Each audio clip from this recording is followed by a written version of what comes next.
علي فيموس صاحب. وانا مش فود بلوجر علشان اقول لك كل من عند المحل الفلاني او تعالى اشتري من الشخص العلاني، لا بس نتمشى في الشارع المصري شويه وهو الكلام هيجيب بعضه.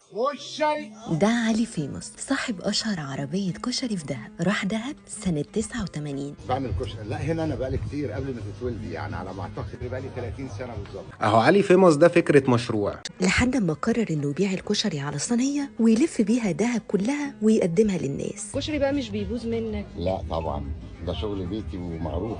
فيمس فيمس فيمس. جامد يا عم علي.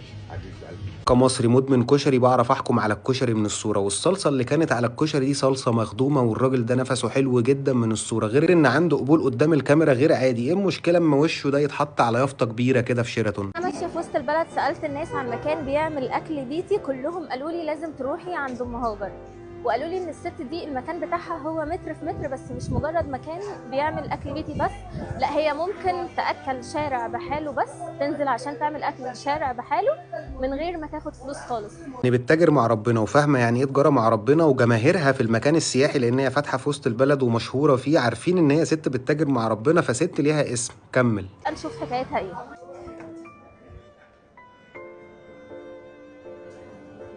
السلام عليكم، ازي حضرتك؟ إيه الاخبار؟ هو انا محرجه جدا وانا جايه لك، يعني هو انا حصل معايا مشكله ان انا فلوسي وقعت مني ومش عارفه اسحب فلوس، فانا بعيده عن البيت وسالت عن مكان بيعمل اكل قريب، قالوا لي على حضرتك. هو بس انا مش معايا فلوس.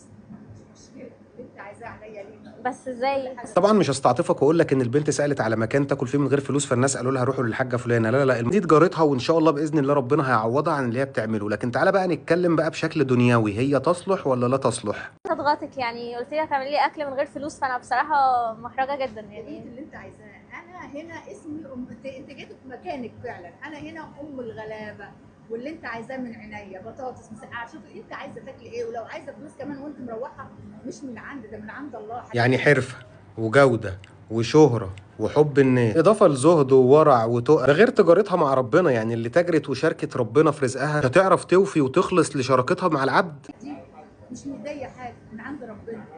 انا ربنا خلقني وجابني هنا للغلابه بس. ليك يا شيخ الوش ده كده ما ينفعش كده يتحط على يافطه 20 متر في 20 متر في ال90، ولا في زهراء المعادي، ولا في وصلة دهشور في الشيخ زايد، بدل البراندات المقرره في كل حته خلاص حفظناها، اللي بنلاقيه هنا بنلاقيه هنا بنلاقيه هنا. تعملي اكل ايه طيب؟ انا بعمل بانيه وبعمل فراخ وبعمل مكرونه وبعمل رز وسندوتشات بطاطس وسندوتشات مسقعه. الدنيا لسه بخير يا حبيبتي، واللي انت عايزاه عينيا. نفس الفيديو ده يعدي على واحد نجيب ساويرس